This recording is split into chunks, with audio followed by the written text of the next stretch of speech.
الله وبركاته. إن الحمد لله نحمده ونستعينه ونستغفره ونستهديه ونعوذ بالله من شرور أنفسنا وسيئات أعمالنا. من يهده الله فلا مضل له ومن يضلل فلا هادي له.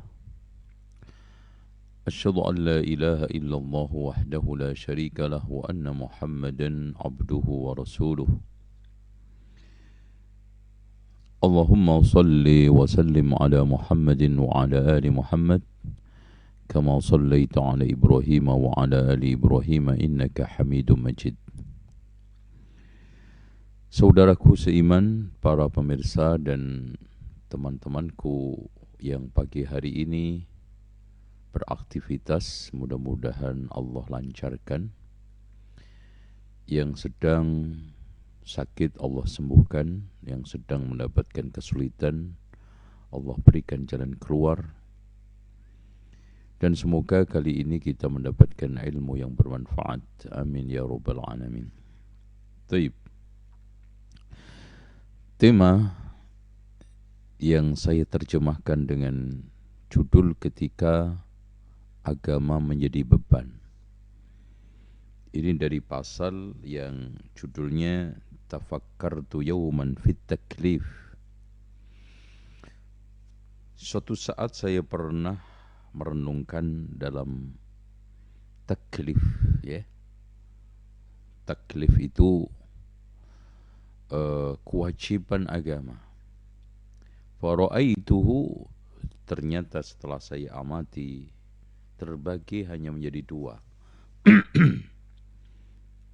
Yang qasimu ila sahlin wa sa'bin, terbagi menjadi kelompok ini kewajiban yang mudah dan yang sulit, ya.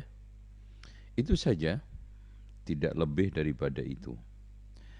Jadi ada yang mudah, ada yang sulit, atau dalam kata lain ada yang mungkin berat, ada yang ringan. Kalau orang bilang, wah ini berat banget, wah ini sulit banget, kita sering mendapatkan orang berceloteh seperti itu. Aduh mas, saya mau puasa Senin Kemis berat banget. Aduh, pakai hijab atau pakai cadar itu berat banget ya, sulit. Itu aja. Memelihara jenggot itu sulit banget ya, gitu. Dan masih banyak, intinya di sana pasti ada satu masalah. Karena agama itu aslinya bukan beban. Agama itu kita bukan persoalkan, tapi kita amalkan. Agama itu menjadi solusi, bukan menjadi masalah. Memang secara umum ada orang di dalam memandang agama itu terbagi menjadi 4. Ada yang memandang agama itu seperti makanan, dibutuhkan setiap hari, dicari karena untuk kepentingan hidup. Ada orang yang memandang agama itu seperti obat, dia cari ketika sakit saja. Ketika tidak sakit dia lepas agama itu. Ada yang memandang agama itu seperti racun. Ya, karena orang komunis kan memandang agama itu bills, agama itu candu, ya kan gitu. Ada sebagian orang yang memandang agama ini adalah semacam apa ya, kalau kita bisa katakan itu sampah, kotoran, gangguan, ya. Oke. Saudaraku seiman yang dirahmati oleh Allah Subhanahu wa taala. Di dalam mengamalkan agama, Imam Ibnu Qayyim di dalam kitabnya Al-Fawaid ada semacam penghambat. Yang pertama adalah al-awaid. Al-awaid itu apa? Adat kebiasaan yang sudah kental, bahkan sudah diyakini sebagai syariat, bahkan diyakini sebagai agama. Kebiasaan-kebiasaan itu kalau di otak-atik mereka akan berang, marah. Bahkan pembelaan mereka terhadap adat kebiasaan, entah itu kebiasaan individual, kebiasaan kolektif, itu dibela mati-matian, dimusuhi, bahkan orang yang menentangnya itu dikafirkan. Ya. Contoh kecil, kita ambil kebiasaan yang terkait dengan individual, yaitu merokok, ya kan? Betapa banyak orang yang sudah mengetahui bahwa rokok itu bahaya, tapi tidak menyadari bahaya itu di dalam dirinya karena sudah menjadi adat kebiasaan. Contoh lagi yang kolektif, yaitu selamatan tahlilan. Ya, kita jelaskan, kita malah dimusuhi, disesatkan karena apa? Karena ini sudah dianggap menjadi bagian daripada agama, bahkan mereka lebih kuat membela ini daripada agama. Ya, contoh saja kebiasaan seorang pelacur. Zina itu kan kotor, corok dan buruk, karena itu menjadi kebiasaan dia setiap hari. Dunia dia yang dia geluti, maka dia sudah tidak menganggap dan sensitif lagi terhadap zina itu. Bahkan zina itu biasa. Bahkan orang yang memusuhi perzinaan itu disalahkan. Bukankah begitu, saudara-saudaraku sekalian? Ya, contoh lagi, kalau kita lihat di tengah masyarakat, ada berbagai macam amalan-amalan yang menyimpang dari sunnah. Kemudian kita jelaskan kepada masyarakat, maka dimusuhi. Gitu kan? Nah, kendala yang kedua adalah yang disebut setelah awaid adalah al-awaiq. Ya gitu. Apa itu al-awaiq? Yaitu al-awaiq itu, kalau kita bisa terjemahkan, adalah sesuatu yang menghambat, sesuatu yang merintanginya.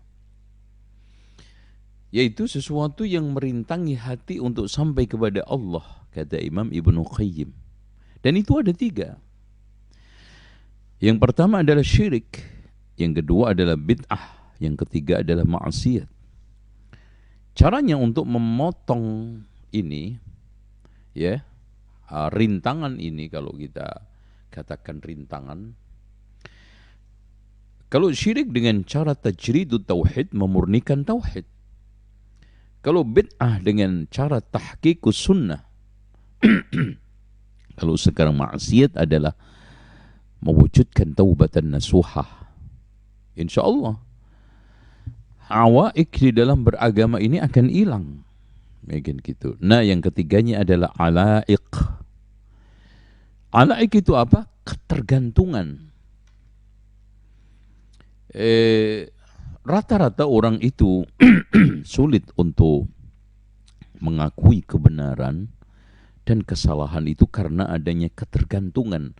Alaik. Makanya disebutkan oleh Syekh Abdul Rahman Al-Yamani di dalam kitabnya Al-Qaid ila Tashihil Aqaid. Ya.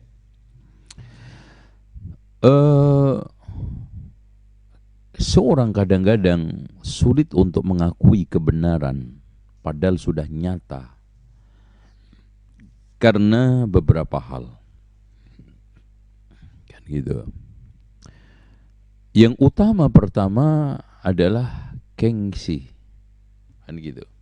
Gengsi. Adanya satu gengsi, mengakui kebenaran itu akan memberikan konsekuensi mengakui kesalahannya.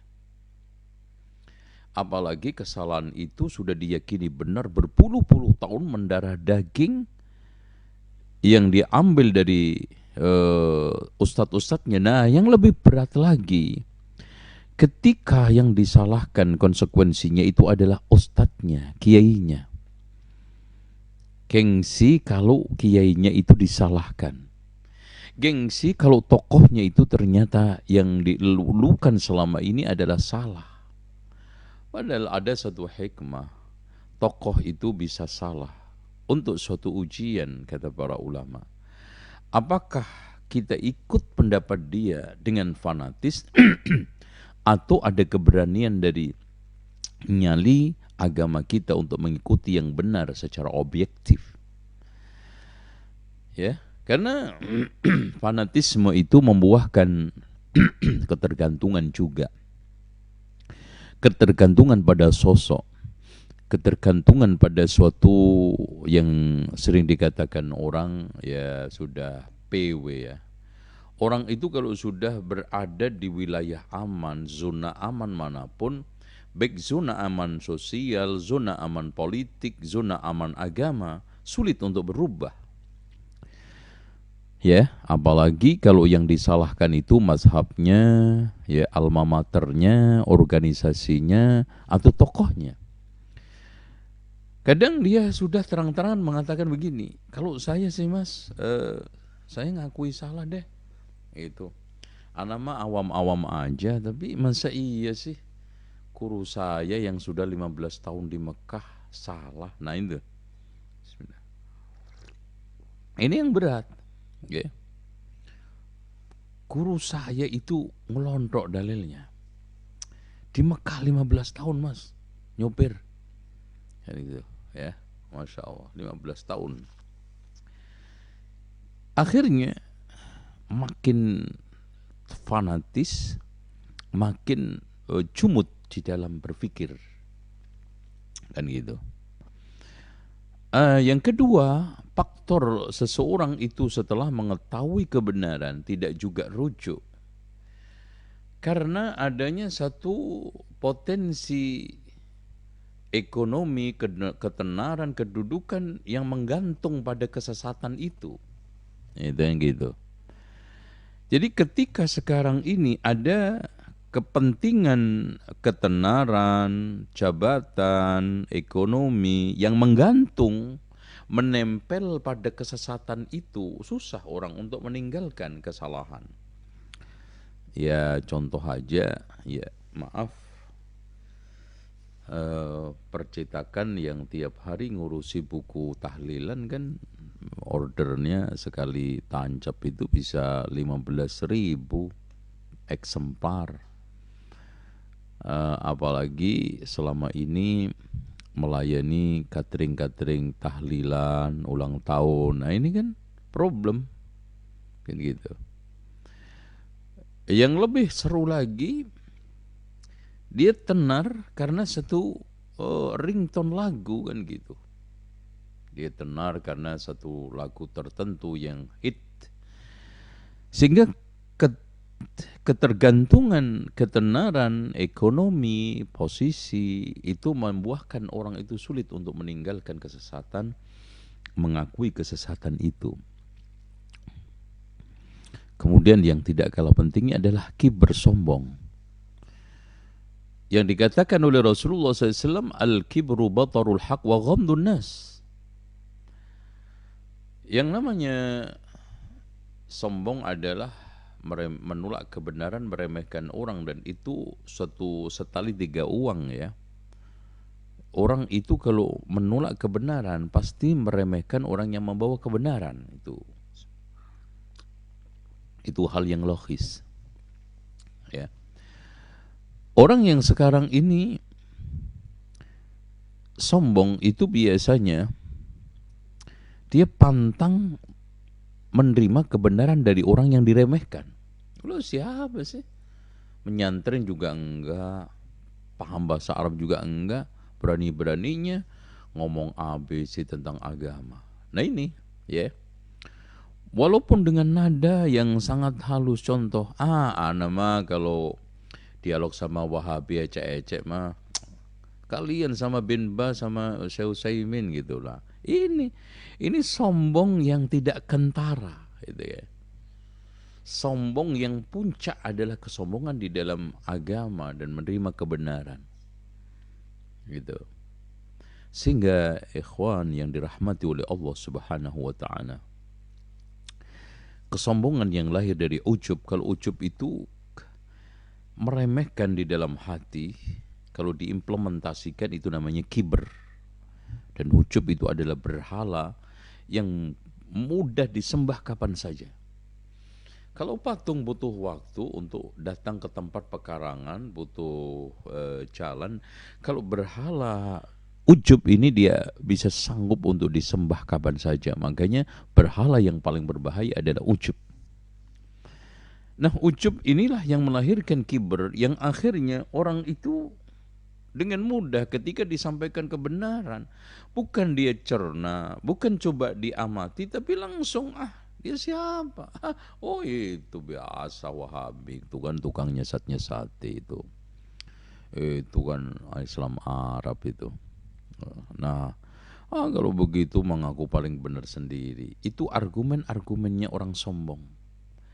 Sombong itu menolak kebenaran, meremehkan orang yang menyampaikan kebenaran dengan memberikan titel-titel tadi, gelar sesat, ya, nggak pernah kenal bangku sekolah, nggak pernah menyantren, nggak tahu kitab kuning, Wahabi tengi, Wahabi mutlak. Ini kan meremehkan tuh. Sombong sebetulnya sejatinya. Dan langkah apa saja yang dilakukan seseorang untuk menolak kebenaran itu adalah sombong ujungnya.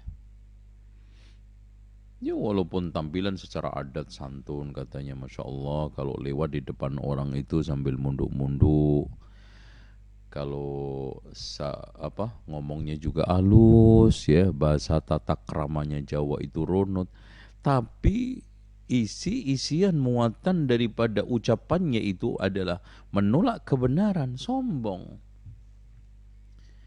Nah ini sudah terjadi degradasi. Hakikat kesombongan itu diarahkan kepada sombong kepada makhluk, tidak pernah sombong kepada Khalik. Padahal sombong kepada Khalik ini adalah yang berbahaya, menyebabkan kufru syariah. Kalau sombong kepada makhluk itu kufru ni'mah, gitu kan gitu.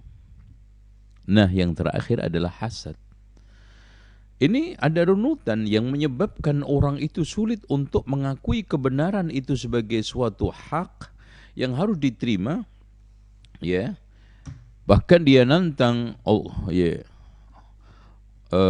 Allahumma in kana hadha huwal haqq fa amtir alaina hijaratan minas sama aw i'tina bi'adzabin alim. Jadi dia bukan sekarang ini, ya Allah kalau ini benar, berilah petunjuk hatiku untuk bisa menerimanya. Tidak. Tapi kaum yang sombong, kalau ini memang benar, ya Allah, datangkan azab dari langit. Hujanin batu dari langit atau azab yang pedih. Subhanallah. Kenapa? Karena hasud. Hasud itu biasanya muncul dari persaingan. Persaingan dakwah memunculkan hasad antar ustadz. Persaingan bisnis memunculkan hasad antar pengusaha.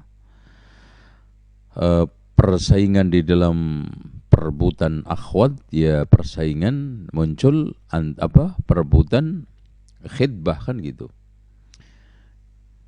Nah biasanya juga karena ujub atau karena dia itu ada permusuhan, macam-macam faktornya. Nah sehingga orang ketika disampaikan kebenaran atau mendengar kebenaran, kok dia sih yang jadinya yang tahu yang kebenaran ini, kok dia sih ya sekarang ini hasil penelitiannya yang benar, akhirnya ditolak karena hasad.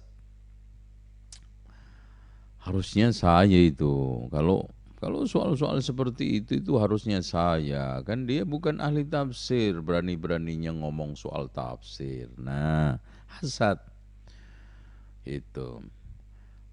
Dia kan bukan ahli fikih, berani-beraninya membahas masalah fikih ABC. Harusnya kan serahkanlah pada ahlinya, ditolaklah karena hasad. Dia nggak boleh menjadi ahli fikih. Ya, Dia itu siapa? Ahli pendidikan, praktisi pendidikan juga enggak, ngomong ngalor ngidul soal masalah pendidikan. Harusnya kan pakarnya gitu. Hasad. Nasallallahu al-afiyah ya. Bismillah.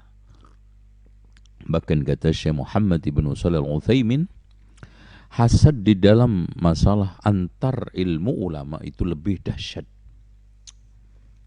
Makanya di dalam firman Allah yang baru yang lalu kita sampaikan, wa makhtalafal ladzina utul kitaba illa min ba'di ma ja'ahumul ilmu baghyan bainahum. Baghyan di sini unsurnya adalah hubbud dunya, cinta dunia, wal hasad dan hasad, wa hubbur riasa dan cinta popularitas. Dan semuanya adalah proses mengikuti hawa nafsu. Dan hawa nafsu itu lembut. Ya, contoh aja, orang ketika mencoba untuk dikatakan menolak haramnya musik, dicari-carikan dalil. Ada musik yang islami kok Pak. Kalau nggak bisa dalilnya pun, ya musik itu memang haram. Tapi ini bukan musik ini, kalau ini, gitu kan gitu. Kalau seandainya dia nggak berhasil pun, iya memang ini musik dan nanti haram disiksa Allah. Tapi saya kayaknya nggak kena deh siksaan itu, karena niat saya beda. Jadi ada aja yang ngelak, kan gitu kan gitu. Sampai makanya muncul murji'ah. Murji'ah itu kan dia yakin ini perkara dosa, tapi kalau giliran saya, dosa ini nggak ngaruh pada kehidupan saya, akhirat saya. Nah ini bahaya juga. Gitu. Contoh aja hawa nafsu. Coba sekarang kalau ada pendapat, ada perbedaan antara suami istri atau laki perempuan, ya, di tengah siswa mahasiswa, siswi ya. Satu pendapat mengatakan sahabat fulan mengatakan begini-begini. Kemudian Aisyah mengatakan begini-begini. Ya, kira-kira yang dipakai oleh ibu-ibu pendapatnya Aisyah apa Abu Hurairah kan gitu kan. Jadi kadang-kadang ada hawa nafsu, sentimen etnis, ada sentimen kelamin, ada sentimen macam-macam. Makanya Masya Allah, mencari kebenaran itu amat mahal. Dan barang mahal itu langka. Dan di antara yang langka itu lebih langka lagi adalah tajarrud. Objektif meyakini kebenaran tanpa ditarik oleh apapun kecuali al-haq min rabbika fala takunanna minal mumtarin. Karena perumpamaan kebenaran itu nur, itu adalah la syarqiyah wala gharbiyah. Cahayanya itu dari Allah Subhanahu wa ta'ala. Ini saudaraku seiman yang dirahmati oleh Allah. Kembali lagi, kenapa sih orang itu kesulitan di dalam memegang kebenaran? Kalau tadi itu mengakui, sekarang memegang. Karena 5 faktor yang dikatakan oleh Syekh Abdurrahman Al-Yamani juga di dalam kitab Al-Qaid fi ila tashihil aqaid. Ini ditahqiq oleh Syekh Albani. Yang pertama adalah dha'fut tahsil. Rata-rata orang itu lemah di dalam menghasilkan ilmu kebenaran. Ya.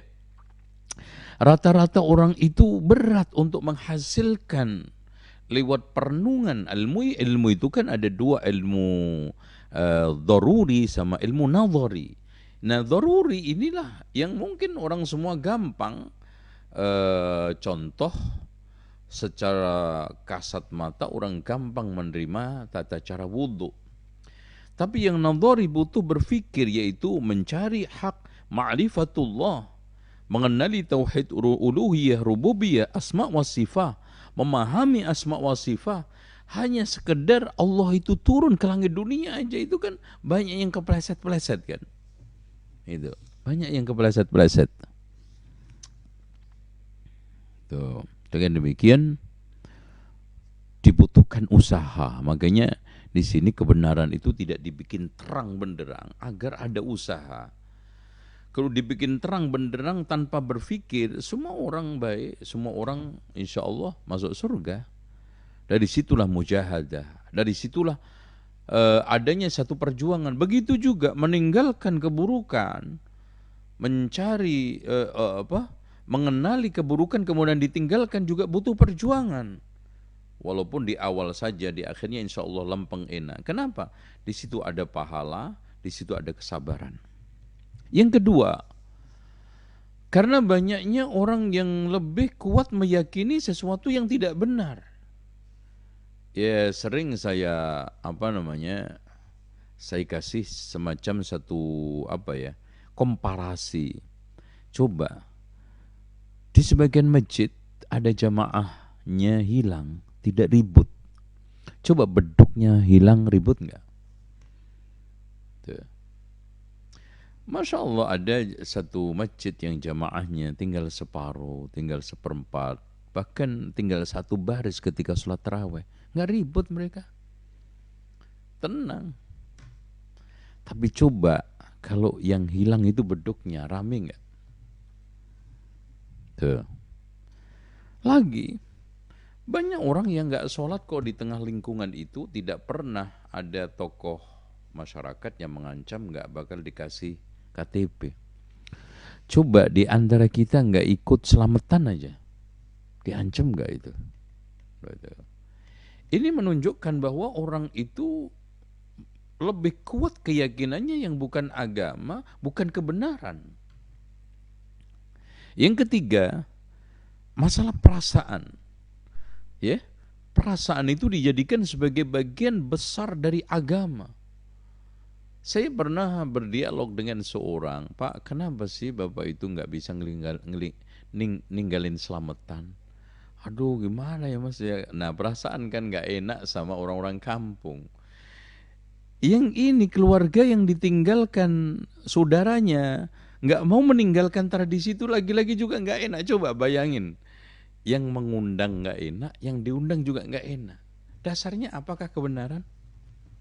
Enggak sama sekali. Dasarnya adalah perasaan yang diyakini itu sebagai kebenaran. Kemudian yang keempat, ya, ini yang banyak. Banyak orang yang sudah terang benderang sampai kepada dia kebenaran, tapi tetap ditolak. Ya karena alasan tadi. Yang kelima ini, dia pokoknya kalau sudah lawannya apapun yang disampaikan salah.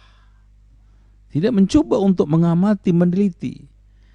Karena ujungnya tidak ada orang yang benar tanpa salah, tidak ada orang yang salah tanpa benar. Yang utuh kebenaran itu hanya Allah, Al-Quran dan Sunnah. Yang kita ini salah bisa benar. Artinya seorang yang kita tuduh salah itu ada potensi kebenarannya. Orang yang benar kita anggap itu benar, ada potensi membawa kesalahan. Makanya di sini kita harus objektif. Sehingga Rasulullah SAW kan mengatakan salasun munjiat. Ada 3 perkara yang menyelamatkan manusia. Itu kan gitu. Yang pertama apa? Al-adlu fir ridha wal ghadab. Bisa bersikap adil, objektif dalam keadaan suka, tidak suka. Karena pada dasarnya orang itu, kata Imam Asy-Syafi'i, wa'inur ridha an kulli aibin kalilatun wa'inus sukhti tubdil masawiyah. Mata kesenangan, kecintaan itu menjadikan segala sesuatu itu baik, dan mata kebencian itu menjadikan segalanya itu salah, sesat, nggak benar, buruk. Itu manusia, watak daripada manusia selalu seperti itu. Dengan demikian kita kembali ke kitabnya Imam Ibnul Jauzi rahimahullahu ta'ala. Faqala al-muallif rahimahullahu ta'ala, fa amma as-sahlu fahuwa a'malul jawarih. Adapun kewajiban agama atau taklif itu yang mudah itu adalah rata-rata yang badan. Makanya lihat di kampung, orang itu kalau diminta ronda kerja bakti lebih mudah daripada diminta idana.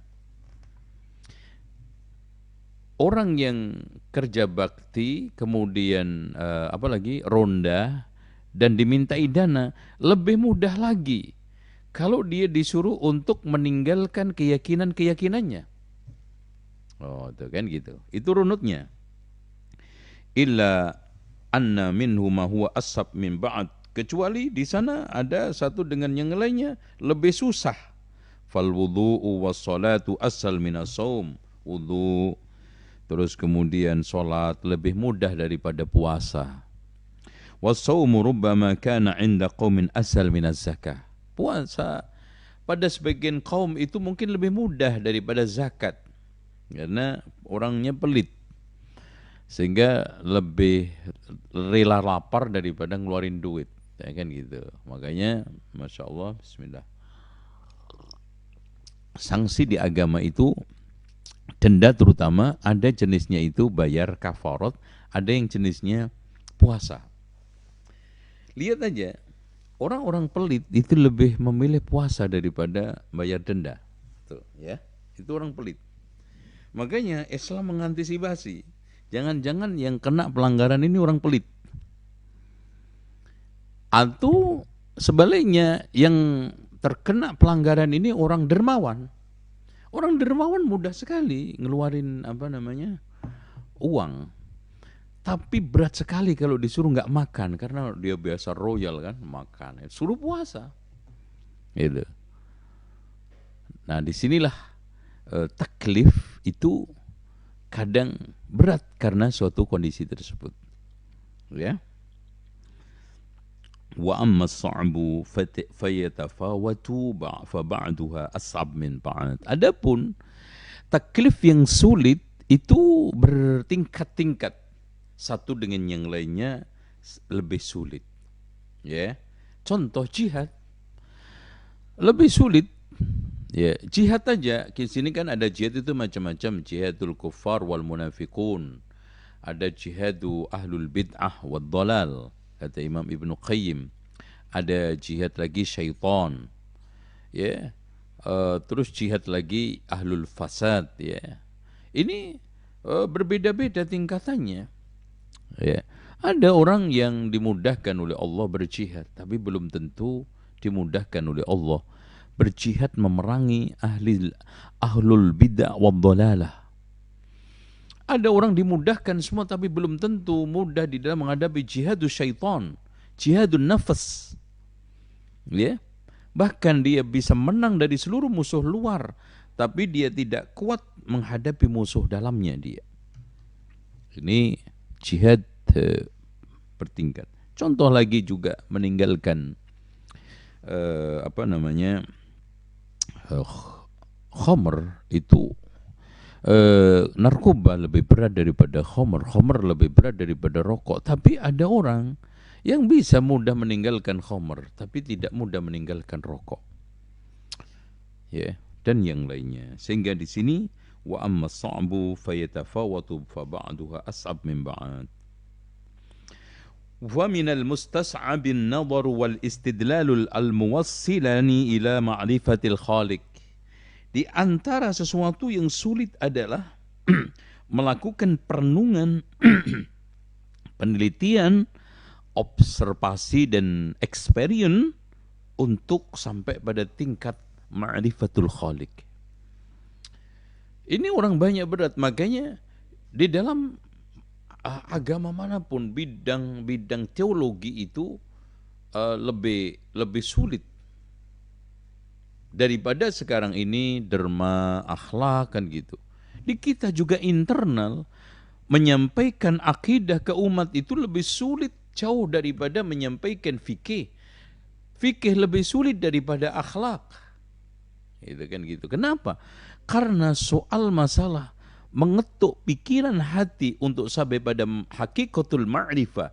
Ma'rifah bukan ala tasawuf ya, tapi ma'rifah ala alal haq, alal ahli sunnati wal jamaah, itu sulit.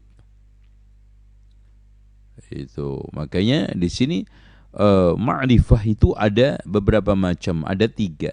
Ma'rifatul khaliq, yang kedua adalah ma'rifatu ma yuhibbul khaliq, mengenali sang Khalik, yaitu tauhid zat, sifat dan perbuatan Allah, dan mengenali apa-apa yang dicintai oleh Allah dan mengenali apa-apa yang dibenci oleh Allah, yaitu perintah larangan. Karena agama itu komponennya itu ada cuma 3. Perintah, larangan, mengenali kebenaran dan meyakininya. Mungkin gitu. Itu komponen agama. Dan itu masing-masing, kalau amal susah, lebih susah lagi meninggalkan, lebih susah lagi tadi itu ma'rifatul haq. Itu kan gitu. Nah, yang ketiganya adalah tadi itu mengenali apa-apa yang menjadi kewajiban kepada makhluk. Nah, inilah yang sulit. Ma'rifatul khaliq nomor 1. Ma'rifatu ma yuhibbu al-khaliq wa yakrah wa yabghid. Ya. Apa yang dicintai dibenci oleh khaliq. Nah, mencintai hak-hak, ini mengenali hak-hak makhluk. Ini yang paling mudah adalah yang bawah. Karena kita bersinggungan, kita berinteraksi, kita saling membutuhkan, sehingga gampang ditunaikan. Makanya kerja bakti itu lebih susah, lebih mudah kan? Daripada sekarang ngaji. Ya kan? Coba orang kampung diajak kerja bakti, keluar semua. Coba orang kampung diajak ngaji. Itu, entah ogah-ogahan. Oke. Fahada sa'bun 'inda man ghalabat 'alaihi umurul his.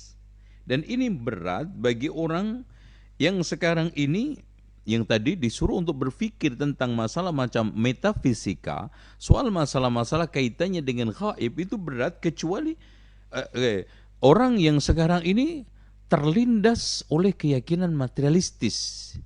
Ya, realisme. Kalau di dalam aliran filsafat itu ada realisme, di mana orang tidak percaya kecuali kepada suatu benda yang terlihat, yang dipanca indera.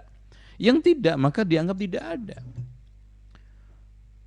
Itu makanya sesuatu yang nggak ada, ya udah nggak perlu diyakini, siksa kubur. Padahal yang penting bukan apakah apa itu ada, tetapi yang penting apakah ada itu apa. Ya, sekarang orang kadang-kadang segala sesuatu ya karena dia membangun ilmu pengetahuan itu di atas eksaknya atau keyakinan-keyakinan sekuler, sehingga segala sesuatu yang dia anggap tidak bisa dipanca indera itu tidak ada. Padahal itu tidak benar. Tuh. Sahlun inda ahlil aqli. Jadi sulit bagi orang yang membangun keyakinannya di atas keyakinan pragmatis materialistis sehingga mengikuti aliran realisme. Tapi mudah bagi orang yang sekarang ini menggunakan akal sehatnya. Makanya Allah Subhanahu wa taala menegaskan, coba ini penting buat tantangan orang-orang yang realisme itu. Faksusil qasas, kisah sejarah itu sesuatu yang sudah berlalu, yang sudah kita tidak bisa indra sekarang. La'allahum yatafakkarun, berpikir. Jadi antara sekarang ini kita itu mencari kebenaran, kemudian ada fakta, fakta itu tidak selalu bersifat empirik, tidak selalu bersifat materi. La'allahum yatafakkarun. Yang penting adalah ilmiah. Dan kesesatan kaum realisme ketika mengingkari segala sesuatu yang imateri tadi, karena berangkat tidak bisa membedakan antara sains dengan teknologi, sehingga membuahkan kebenaran itu adalah relatif. Karena di sini berbeda jauh antara teknologi yang berubah-ubah dengan sains, ilmu pengetahuan yang itu sifatnya adalah baku. Tuh.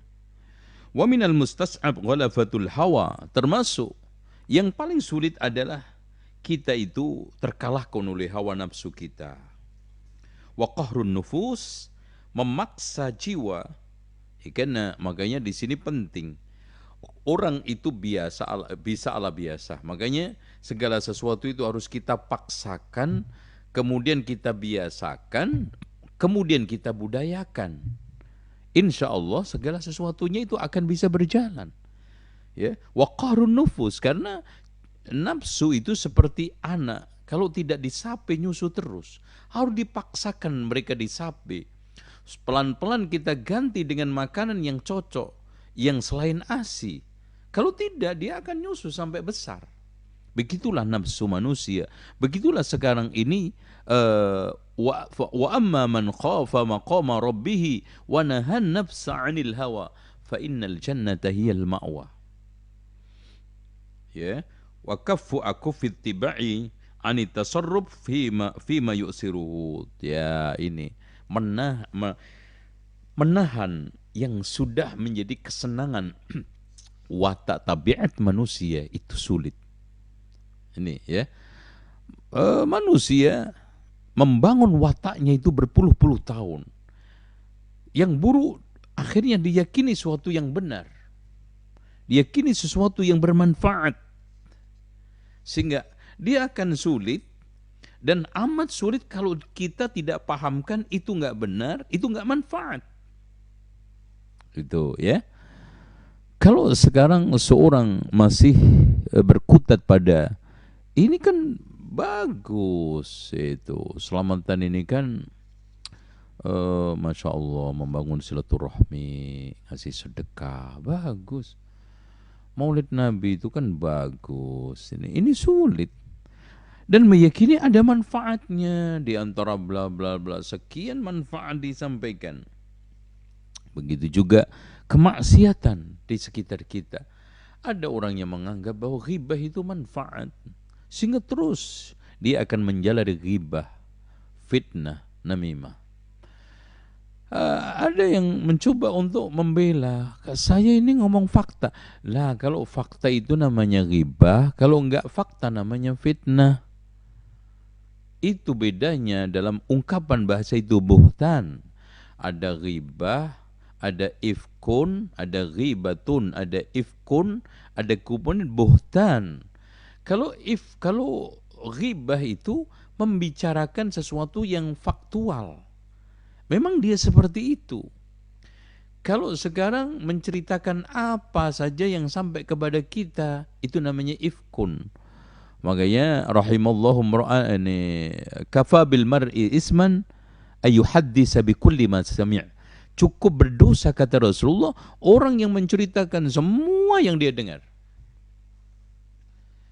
Wa kullu hadha yasulu 'ala al-aqil an-nadhar fi thawabihi. Bagi orang yang berakal mudah sekali melihat untung ruginya, wa raja'a aqibati, dan dia berharap daripada akibatnya, wa in syaqqa ajila, meskipun awalnya sulit. Dan tolong diperhatikan ikhwah sekalian, dalam meninggalkan keburukan, kemaksiatan itu biasanya sulitnya di awal.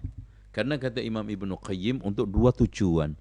Tujuan yang pertama menambah besarnya pahala perjuangan. Kemudian yang kedua mengasah kesabaran. Nek ujuk-ujuk langsung bisa, nggak ada perjuangannya, nggak ada latihan kesabarannya. Nah, dari situlah nanti kita sampai pada tahapan kebiasaan. Kalau sudah menjadi biasa, budaya, udah. Contoh kecil, kita dulu kesulitan banget untuk datang berjamaah ke masjid.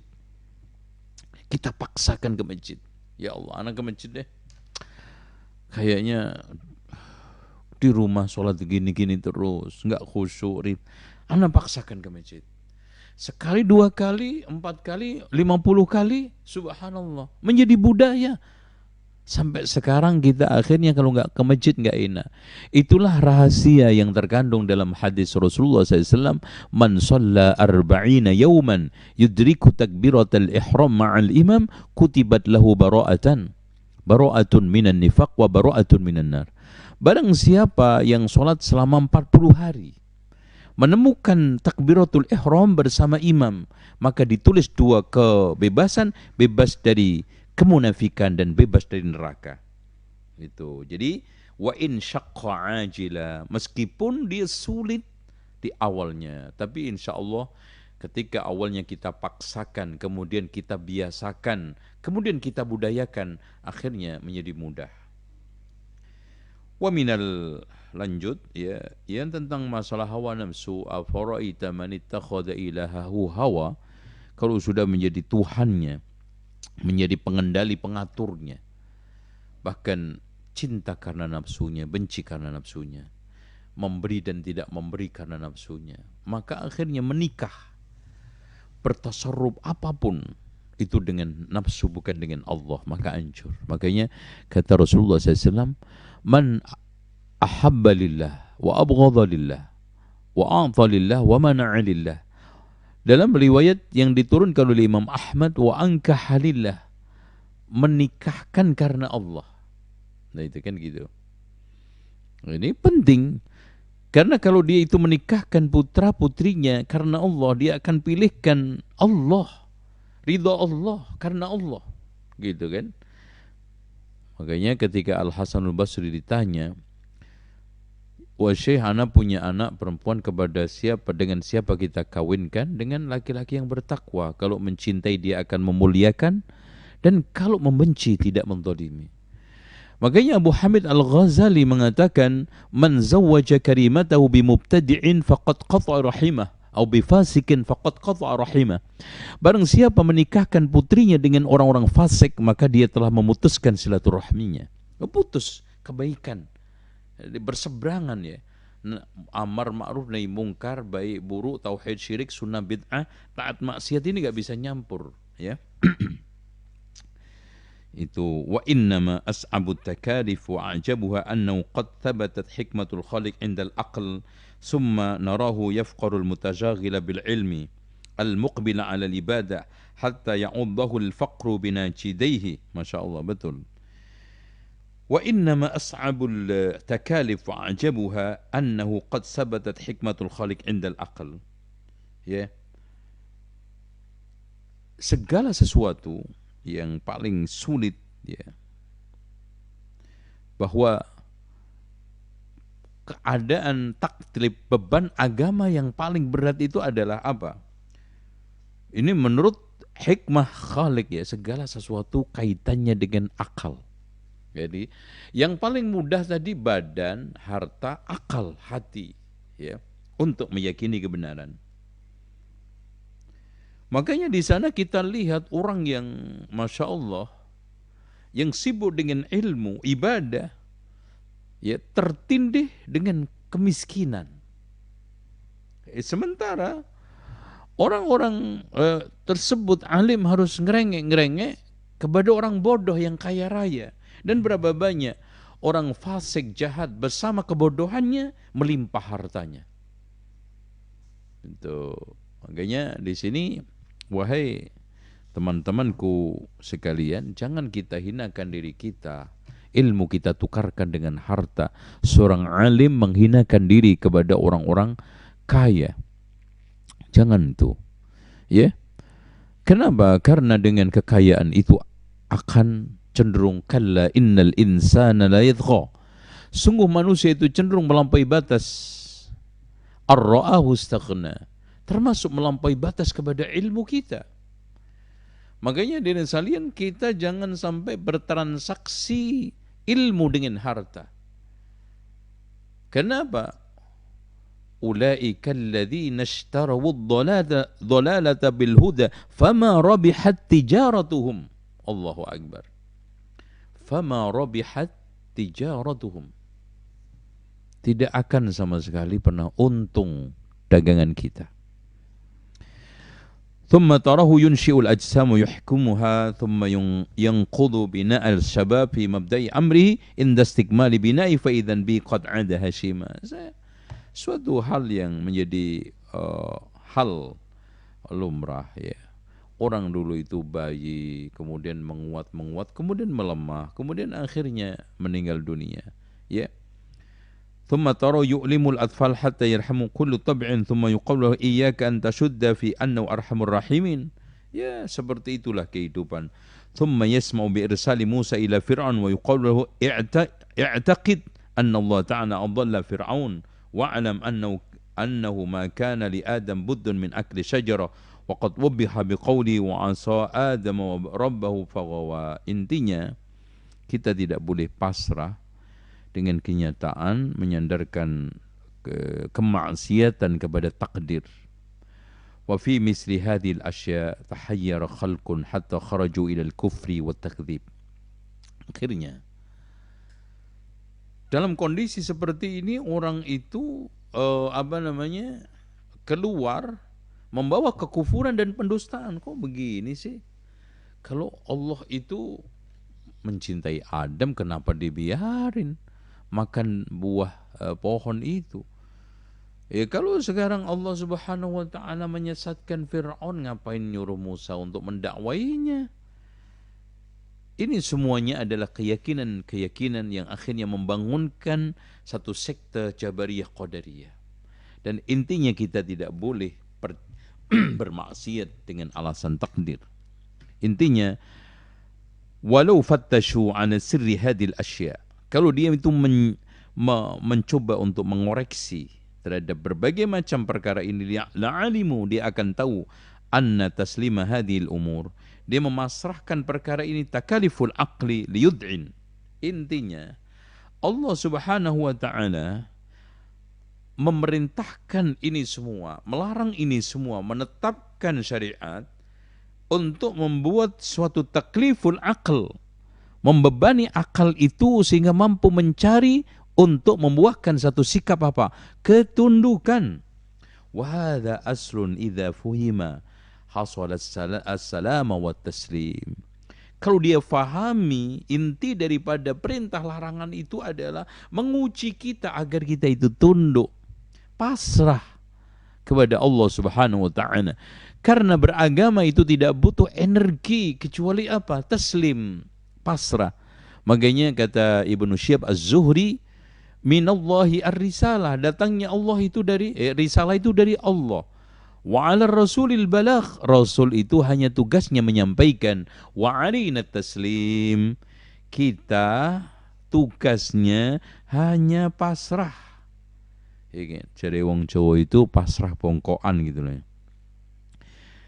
Tidak usah kita berpayah-payah, bersusah-susah mengorek hikmahnya apa ya. Allah menyesatkan Fir'aun, kemudian nyuruh mendakwai Musa, kemudian setelah itu Allah menyuruh sujud malaikat, malah terusir dari surga. Malah Allah Subhanahu wa taala menghendaki Adam makan buah yang ada di surga. Ini semua apa? Udah, sekarang ini kunci Inggrisnya taslim. Ya Allah, ini larangan harus saya tinggalkan, perintah harus saya lakukan, keyakinan harus saya tunduk kepadanya. Karena isinya agama itu perintah, larangan, mengenali kebenaran dan meyakininya. InsyaAllah. Makanya wa ma kana li mu'minin wala mu'minatin idza qadallahu wa rasuluhu amran ay yakuna lahumul khiyaratu min amrihim. Dan tidaklah patut bagi mukmin laki dan perempuan ketika Allah dan Rasulnya memutuskan putusan, milih-milih dari putusannya. Bahkan fala wa rabbika la yu'minuna hatta yuhakkimuka fima shajara bainahum thumma la yajidu fi anfusihim harajan mimma qadaita wa yusallimu taslima. Tidak ada ganjalan, tidak ada catatan-catatan kaki, tidak ada semacam mencoba-coba untuk mencari-cari celah. Itu bukan watak orang mukmin. Mukmin taslim. Demikian insyaallah yang bisa saya sampaikan, mudah-mudahan manfaat, dan insyaallah kita buka tanya jawab.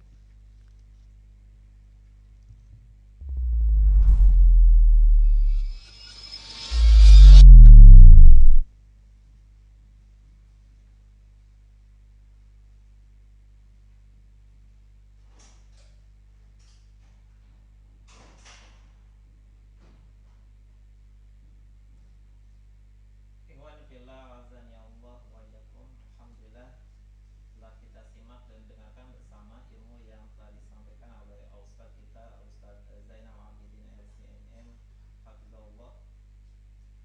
Semoga ilmu yang telah beliau sampaikan dapat bermanfaat untuk kehidupan dunia dan akhirat kita, dan semoga Allah Subhanahu wa taala memberikan kita kemampuan untuk bisa melaksanakan semua perintah yang Allah berikan dan tetap istiqomah di jalannya.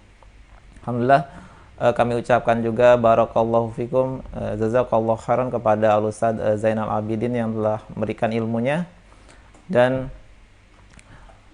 kepada pemirsa yang ingin berinteraktif langsung kepada Ustadz bisa melalui via telepon atau pesan singkat di nomor 0811 112192.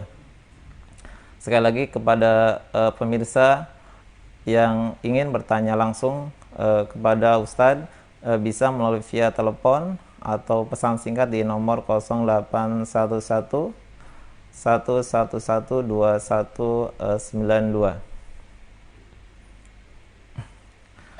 Dimohon kepada pemirsa bisa menunggu sejenak karena Ustadz ada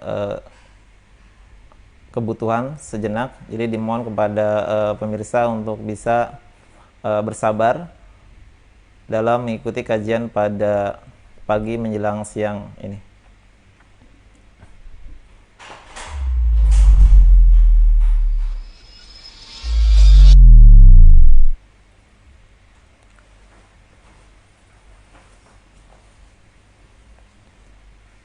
Yes.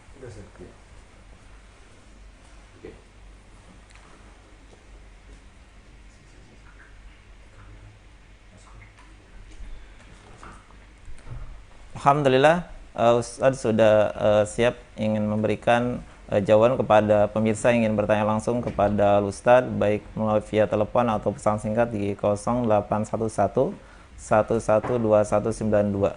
Ya, kita angkat melalui via telepon. Assalamualaikum. Assalamualaikum. Dengan Bapak atau Ibu dari mana? Bapak Eri di Kalimantan Selatan. Ya, silakan Bapak pertanyaannya. Begini, yang pertanyaannya mengenai kemarin itu kan waktu tanggal 9 Dzulhijjah puasa Sunnah Arafah ya. Iya. Itu saya puasa sunnah, dan qadarullah waktu saya lagi keluar dan bertamu ke tempat orang, secara tidak sengaja saya disuguhi minuman oleh tuan rumah tersebut, dan saya menjadi gimana, saya nggak enaknya sama tuan rumah. Untuk menghormati tuan rumah, saya waktu itu membatalkan puasa sunnah saya, puasa Arafah itu, Pak Ustaz. Nah, apakah boleh tindakan saya itu, Ustaz, apakah boleh dibatalkan puasa sunnahnya? Karena saya jadi tidak enak sama tuan rumah, karena tuan rumah sudah menyuguhkan minuman dan makanan, sedangkan saya waktu itu cuma menjalankan puasa sunnah saja, puasa Arafah. Ya, itu saja pertanyaannya, Ustaz. Ya, terima kasih. Ya, jazakallah khair. Wa iyyakum. Silakan. Taib. Bapak penanya yang dirahmati Allah. Ada satu hadis yang bisa menjadi pedoman atau panduan bagi setiap orang yang melakukan perkara sunnah, termasuk puasa. Adalah hadis Rasulullah SAW yang bunyinya al-mutatawwi' amirun li nafsihi. Orang yang melakukan puasa sunnah itu pengendali dirinya sendiri, artinya bisa lanjut, bisa tidak. Karena aslinya sunnah itu dalam konteks fikih, ya, dalam konteks fikih itu artinya segala ketetapan agama yang sifatnya tidak wajib atau segala perkara yang bila dilakukan mendapatkan pahala, bila ditinggalkan tidak ada sanksi. Jangan mendefinisikan tidak ada apa-apa. Ya apa-apalah orang meninggalkan sesuatu kok nggak ada apa-apa. Pasti ada apa-apanya. Cuman nggak ada sanksi. Termasuk puasa Arafah. Artinya aslinya Bapak nggak puasa Arafah sama sekali aja nggak dosa gitu loh. Apalagi ini puasa kemudian karena tadi kemudian membatalkan. Namun kalau seandainya kita qadha, maka mengqadha suatu sunnah yang muakkadah itu dianjurkan, dibolehkan ya di hari lain, seperti juga puasa-puasa yang atau sholat sunnah rawatib bisa kita qadha. Wallahu a'lam bishawab. Demikian yang lainnya. Barakallahu fiik Ustaz atas jawabannya. Kita lanjutkan kembali pertanyaan melalui via telepon. Ya, assalamualaikum. Assalamualaikum. Dengan Bapak atau Ibu dari mana? Assalamualaikum. Silakan.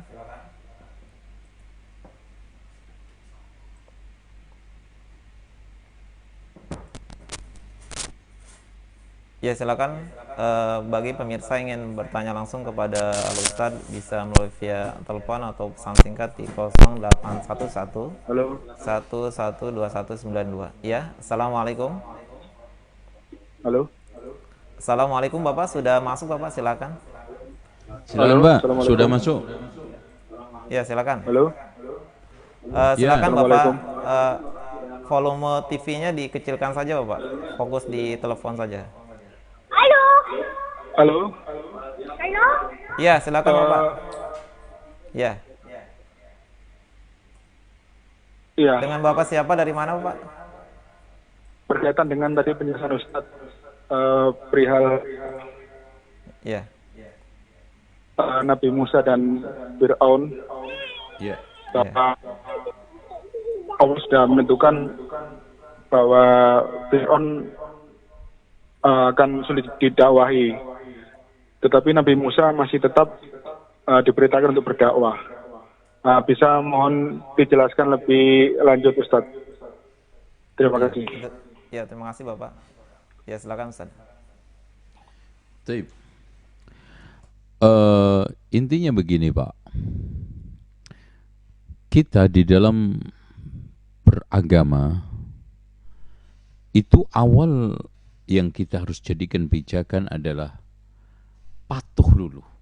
Makanya kalau kita katakan definisi ad-din itu adalah kepatuhan kan. Islam juga ketundukan, yaitu al-istislamu lillahi bitauhid, tunduk kepada Allah dengan mentauhidkan, wal inqiyadu lahu bitta'ah, patuh dengan berbagai macam ketaatan, wal bara'atu minasyirki wal kufri wa ahlihi, berlepas diri dari kesyirikan, kekufuran dan para pelakunya. Oke. Boleh kita mencoba untuk mencari hikmah. Tolong, hikmah itu bukan penentu, beda dengan illah. Perbedaannya illah dengan hikmah. Kalau illah itu penentu, makanya ada satu kaidah, al-hukmu yaduru ma'a illatihi. Hukum itu berkutat pada bersama alasannya. Contoh, dilarang puasa karena haid. Itu illah jelas, illah. Haid itu adalah illah, alasan orang tidak boleh puasa. Ada haid, nggak boleh puasa. Tidak ada haid, boleh puasa, kan gitu. Al-hukmu yaduru ma'a illatihi.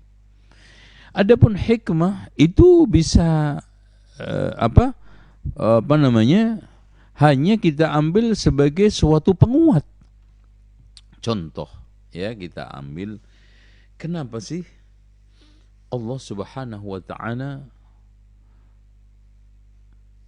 menyuruh Nabi Musa tetap untuk mendakwai Fir'aun? Padahal Fir'aun itu sudah di ilmunya Allah itu sesat, tidak tertolong lagi umpamanya. Hikmahnya untuk menjalankan tugas dakwah, tugas risalah. Karena memang para rasul, para nabi itu wa ma'alar rasuli illal balagul mubin.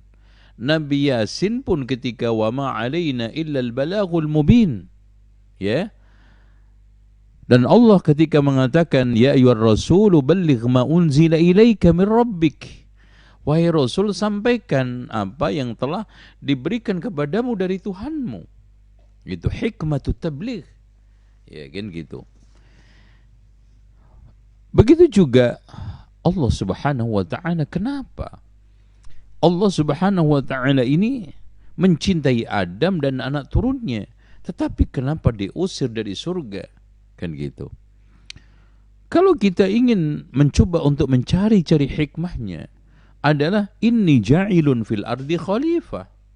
Konsekuensi pemakmuran dunia itu Adam harus turun ke dunia.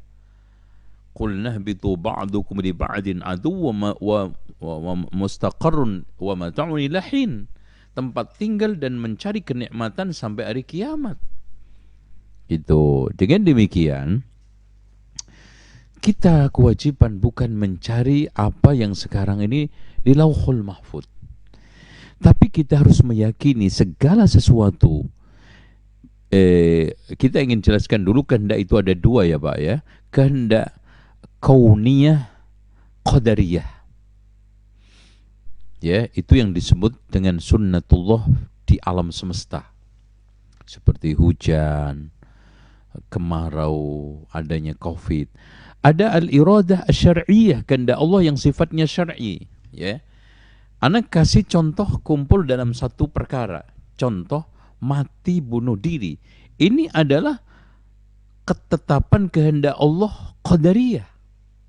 Sunnah qadariyah, yaitu al-kauniyah qadariyah.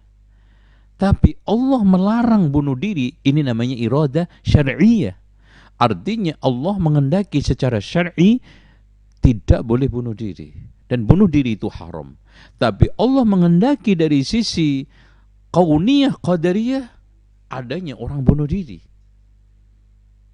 Untuk apa? Untuk suatu hikmah. Kan gitu. Karena apa?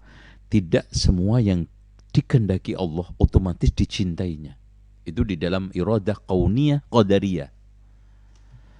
Tapi kalau sekarang iradah syar'iyah, pasti yang dikehendaki oleh Allah dicintainya. Allah mengendaki orang itu sholat. Ketika sholat dicintai Allah. Tapi ketika Allah mengendaki orang itu bunuh diri, apakah Allah mencintai orang bunuh diri? Tidak. Karena iradah kauniyah qadariyah itu tidak melazimkan, mengotomatikkan Allah itu mengendaki pasti mencintai. Nah, mungkin ada yang bertanya, untuk apa Allah kalau begitu menghendaki? Untuk suatu hikmah. Contoh, Allah tidak mencintai iblis, tetapi Allah menghendaki untuk adanya iblis. Untuk suatu hikmah, apa itu? Ujian. Ya. Allah Subhanahu wa taala menghendaki Adam itu makan buah yang ada di surga, padahal Allah melarangnya. Dari sunnah syar'i, dari iradah syar'iyah Allah melarangnya. Tapi dari iradah kauniyah qadariyah Allah Subhanahu wa ta'ala menghendakinya. Untuk suatu hikmah turunnya Adam ke dunia di dalam rangka untuk memakmurkan alam semesta dan juga untuk memakmurkan bumi dan menjadi cikal bakal manusia yang menurunkan para nabi, orang-orang soleh. Kan begitu. Ya, apakah mungkin menurut akal menghendaki tapi tidak mencintai? Pak, jangankan khalik. Di tengah makhluk, kadang kita itu menghendaki sesuatu tidak mencintainya. Ana kasih contoh. Ada orang tua yang mendapati anaknya kena penyakit kanker. Akhirnya divonis untuk diobatin, dioperasi, dilakukan berbagai macam penanganan, yang yakin ketika seorang bapak melihat anaknya disobek perutnya atau apanya, ya, dilakukan tindakan-tindakan itu tidak menyenanginya, bahkan mengerikan. Bahkan sunat aja ada yang nggak bisa melihat. Kenapa dia menghendaki sunat itu walaupun dia tidak sanggup untuk melihatnya, menghendaki anaknya dioperasi, tapi dia tidak mencintainya untuk suatu hikmah kesembuhan anaknya dari penyakit yang bahaya. Tuh. Ya, contoh aja, ada orang yang mau diuji coba vaksin. Itu. Dia menghendaki untuk diuji walaupun dia tidak menyenanginya. Jangan-jangan saya mati umpamanya kan. Nah, Kenapa dia mau meskipun nanti diuji sampai mati? Karena untuk suatu hikmah, agar tidak terjadi korban berikutnya atau yang lainnya. Itu hikmahnya umpamanya.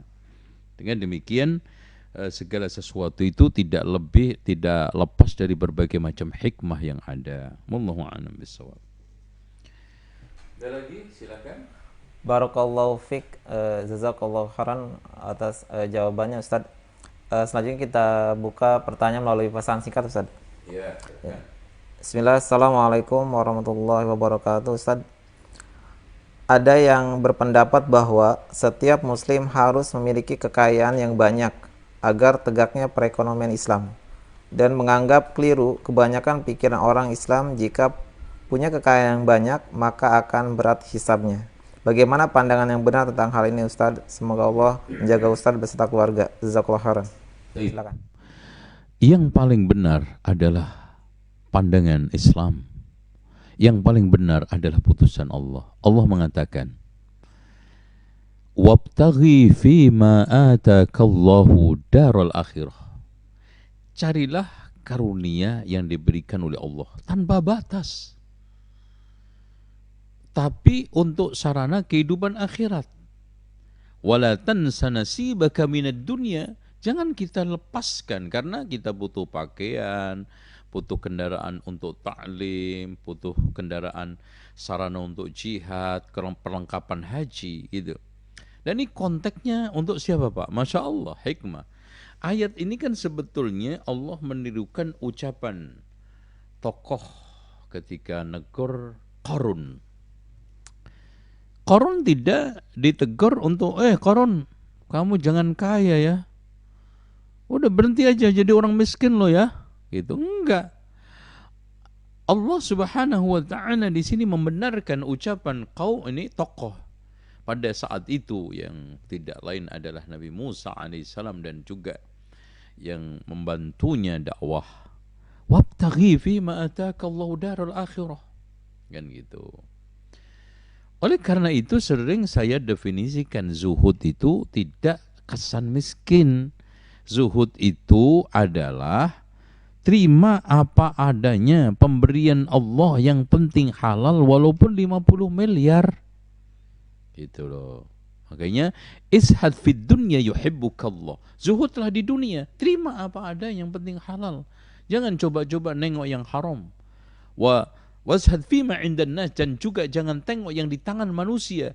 Yuhibbukan nas, manusia akan cinta kepadamu. Tapi perlu diketahui, ekonomi itu bukan dasar. Ekonomi itu bukan landasan.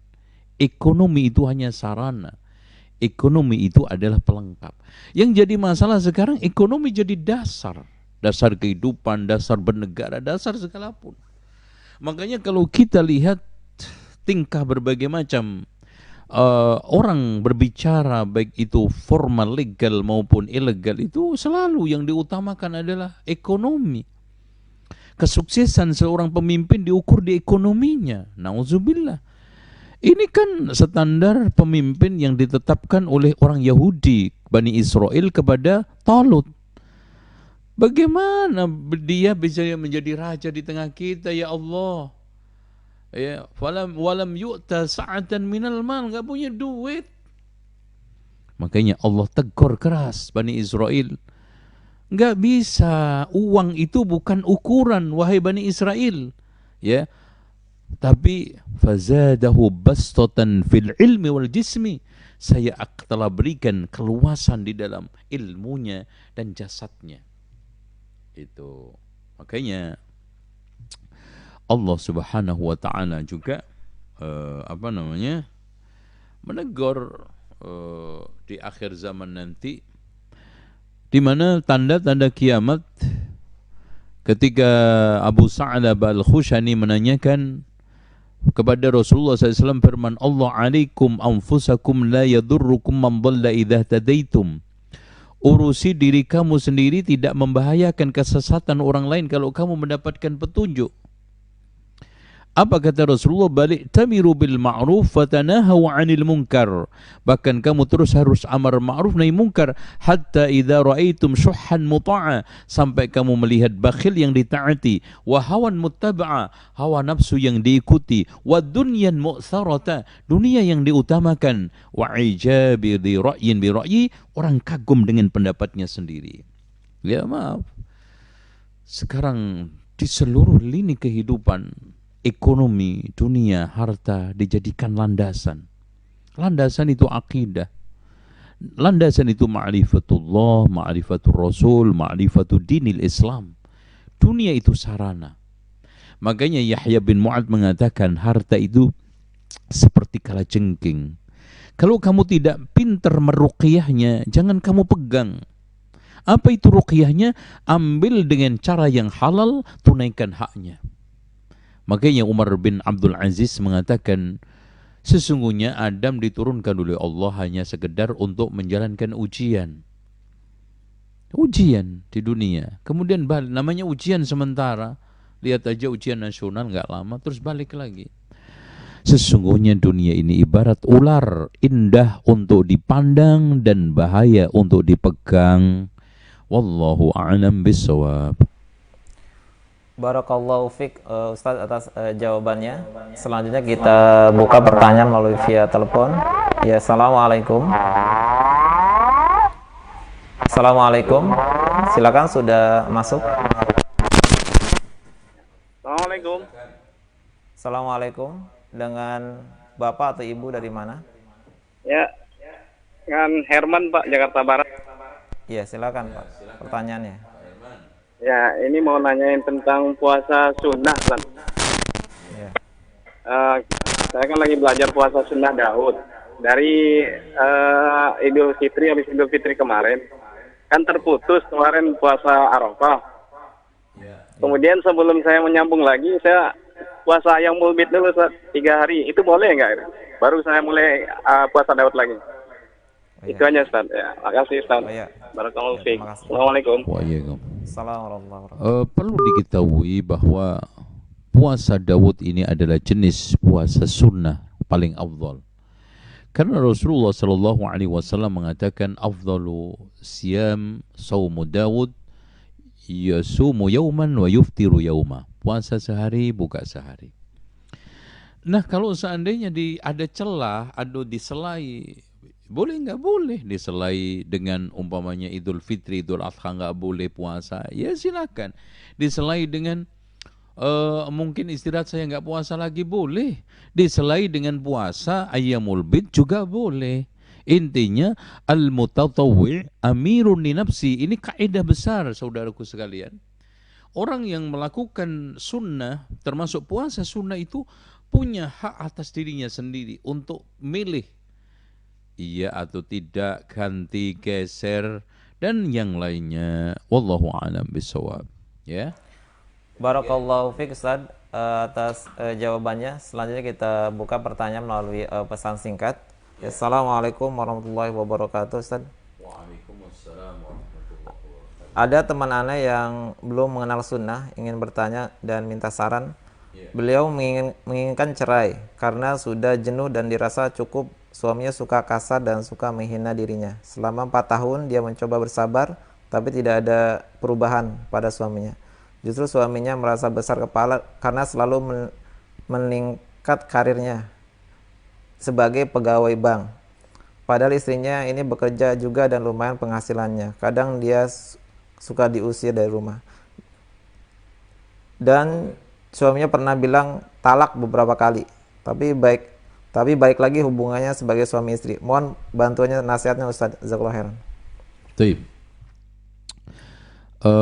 Perlu diketahui bahwa rumah itu tangga, ya, rumah tangga.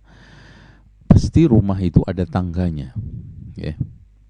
Makanya bahasa untuk mengungkapkan hubungan laki perempuan yang membentuk dalam satu kehidupan itu namanya rumah tangga. Rumah tangga adalah unik, rumah tangga adalah ajaib, sehingga Allah masukkan ke dalam ayat, wa min ayatihi an khalaqalakum min anfusikum azwajan litaskunu ilaiha وَجَعَلَ بَيْنَكُمْ مَوَدَّةً وَرَحْمَةً إِنَّ فِي ذَلِكَ لَآيَاتٍ لِقَوْمٍ يَتَفَكَّرُونَ. Bagi orang yang mau berfikir. Oke. Ketika kita sekarang ini mencoba untuk merenungkan, rumah tangga itu memang unik.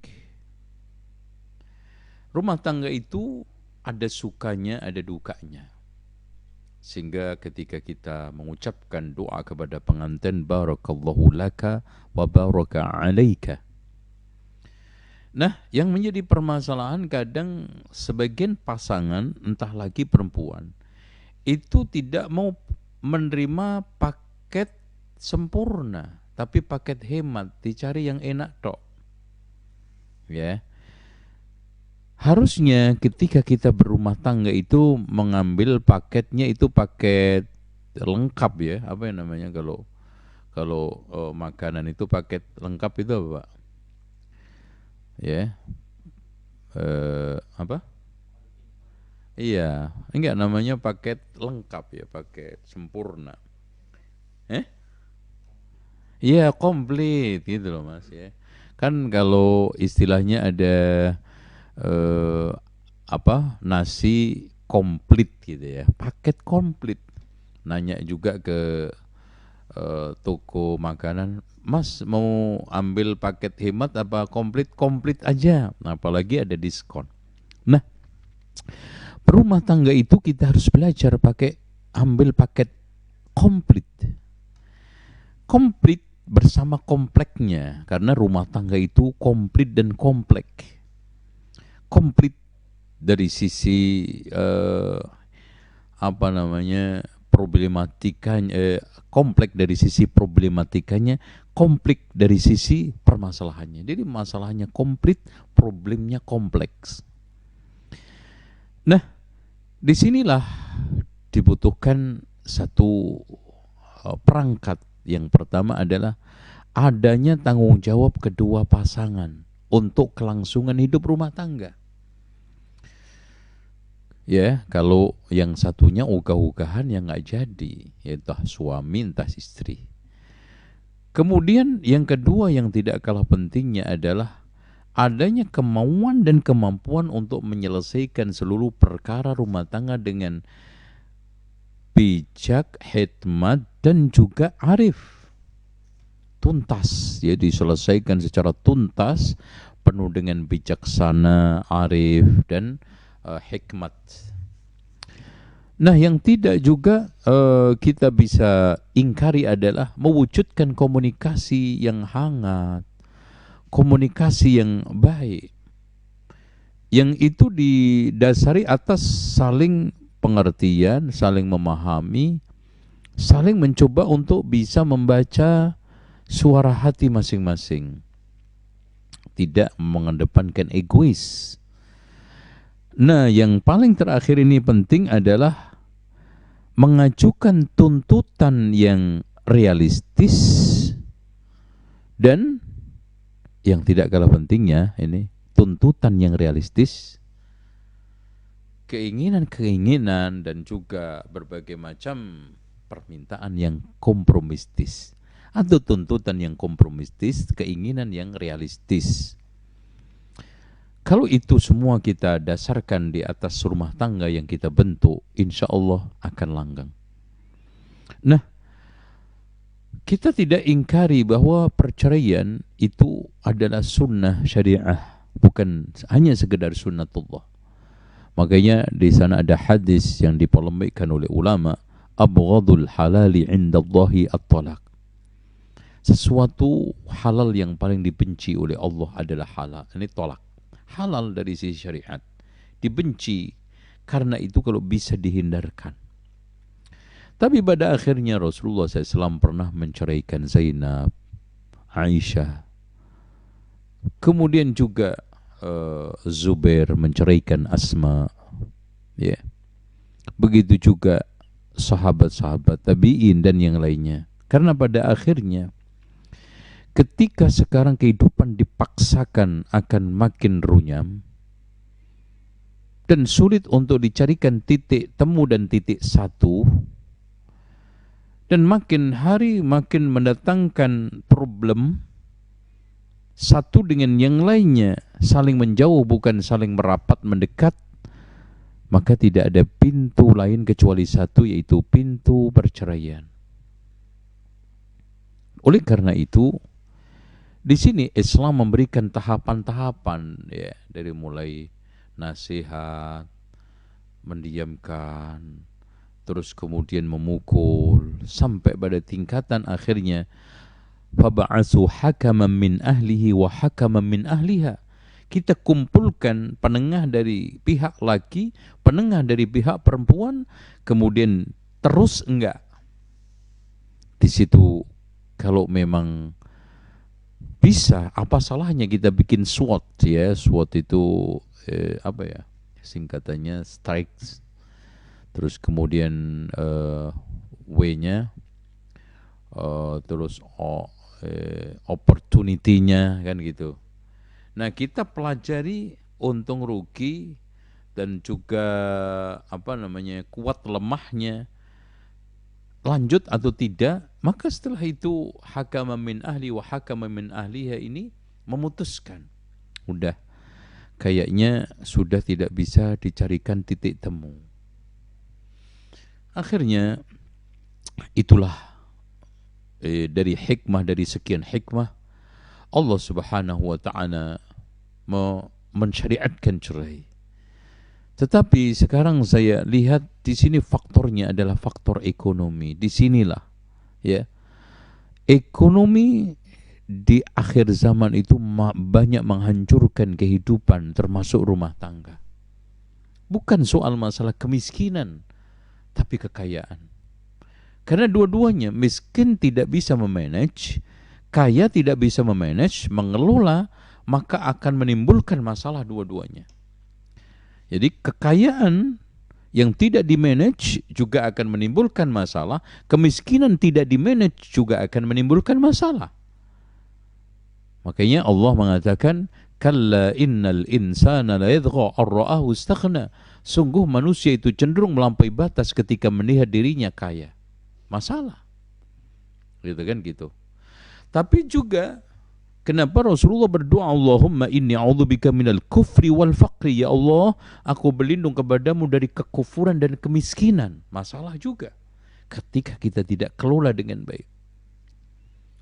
Karena pada akhirnya kaya miskin itu relatif status manusia. Yang menjadi suatu dasar utama adalah innal ghina ghinan nafs. Sesungguhnya kaya adalah kaya hati. Bagaimana kita itu bisa mengelola hati kita menghadapi semua itu? Contoh kecil, ya. Seorang anak, bapaknya datang membawa satu tali atau dua tali rambutan dengan 7 saudara. Itu. Ternyata di sini hatinya ikhlas untuk berbagi, tidak egoisme. Kemudian tindakan keadilan menyertai dia di dalam membagi. Subhanallah, rambutan yang hanya setali tersebut menenangkan kehidupan 7 anaknya. Berbeda dengan ada orang yang membawa satu kresek ke duku, ya, dibawa ke rumah dengan 3 anak atau 2 anak. Dua-duanya akhirnya nggak makan. Kenapa? Karena egoisme, ingin menguasai, tengkar, nangis dua-duanya. Akhirnya apa? Duku yang satu kresek ini dibuang berserakan di lantai atau di rumah. Coba perhatikan. Jadi dari sini adalah yang paling penting itu adalah mengelola hati kepada kekayaan itu. Jangan sampai kekayaan menguasai hati kita, tapi hati kita mengendalikan kekayaan dan kekuasaan itu. Itu yang bisa saya sampaikan, mudah-mudahan manfaat. Wallahu a'lam bishawab. Barakallahu fiik Ustadz atas jawabannya.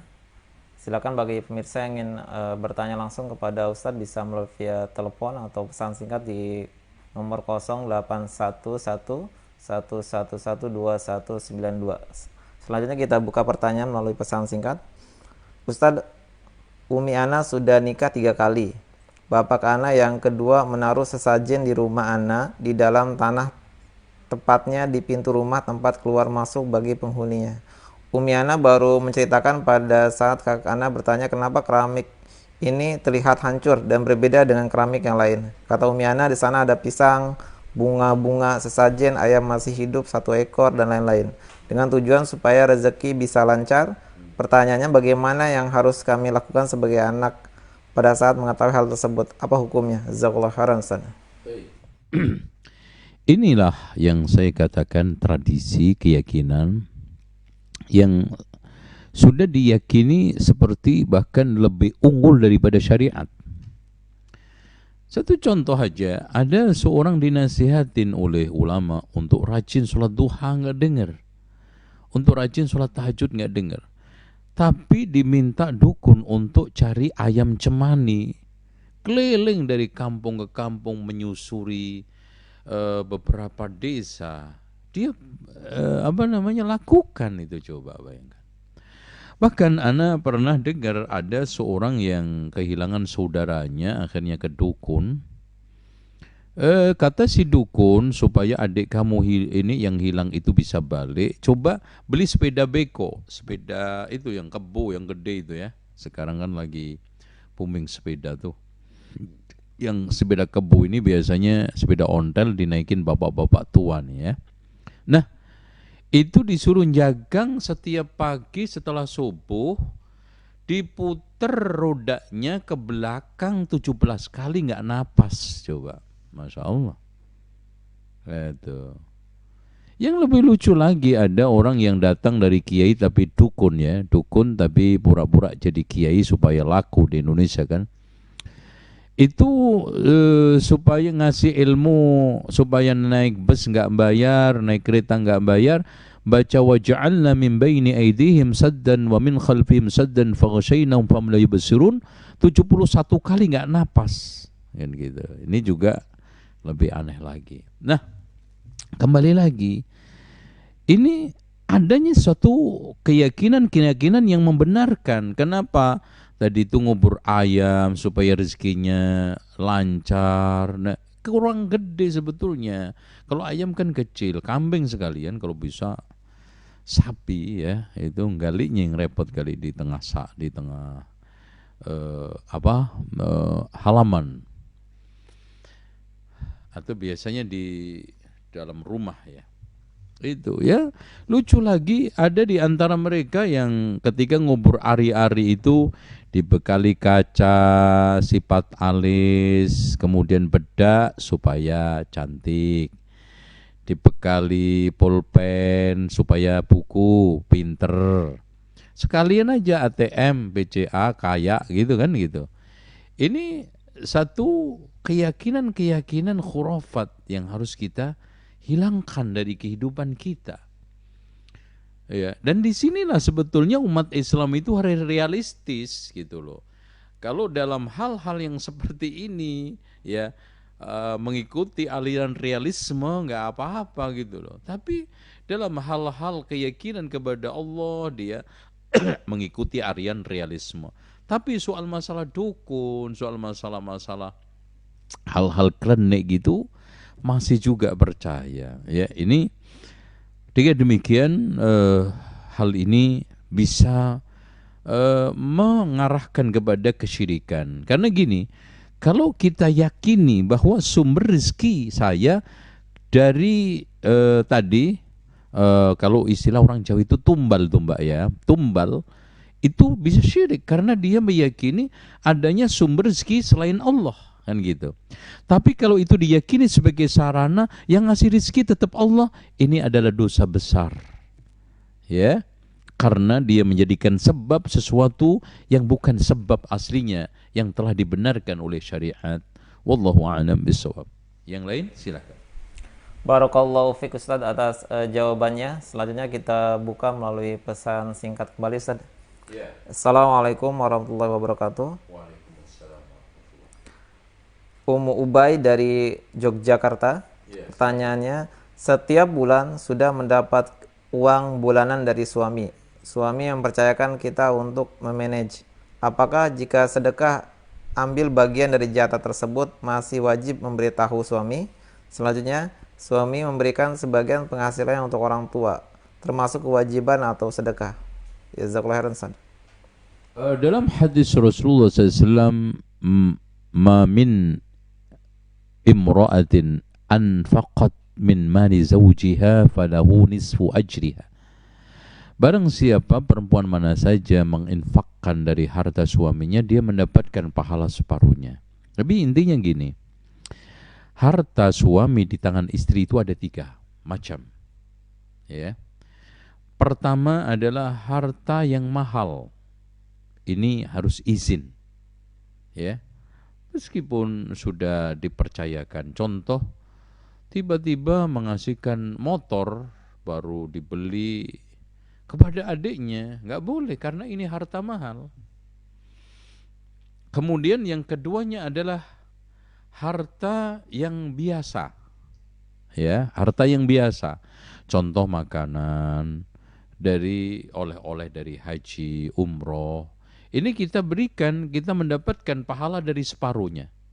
Dari separuh pahala insya Allah kita dapat. Nah yang ketiga adalah harta memang nafkah hak istrinya. Itu silahkan dipakai. Karena di dalam hadis Rasulullah SAW pernah istrinya Abu Sufyan ngadu kepada Rasulullah, ya Rasulullah, Abu Sufyan itu nggak ngasih nafkah sama saya, ambil hartanya. Dan kalau waski tanpa izin, lah kalau nanti tanya, ana nggak ngambil kecuali hak saya, udah. Ini hak yang harus, nggak boleh tidak. Dan itu sesuai dengan kadar kemampuan suami, bukan keinginan istri. Faman qudira 'alaihi rizquhu falyunfik mimma atahu Allah. Siapa yang ditakdirkan oleh Allah rezekinya pas-pasan, hendaknya menginfakkan sesuai yang diberikan Allah. Jadi infak itu didasarkan atas kemampuan suami, bukan keinginan seorang istri. Karena kalau dasarnya itu keinginan bukan kebutuhan, itu enggak ada takarannya. Makanya sering saya kasih satu penjelasan sederhana itu, dudukan pola daripada gaya, pentingkan kebutuhan daripada keinginan. Kalau gaya, kita sih enggak ada habisnya. Wah, gaya artis, pakaiannya, jamnya, kacamatanya, sepatunya, sandalnya. Tapi pola kita hidup perlu enggak itu kan gitu. Pola seorang ibu rumah tangga, HP, yang penting bisa komunikasi lancar dengan suami. Kadang-kadang kita memaksakan sampai kredit dengan harga yang cukup melambung tinggi. Untuk apa? Toh fasilitas yang disiapkan oleh provider atau oleh selular tersebut sering enggak kita pakai karena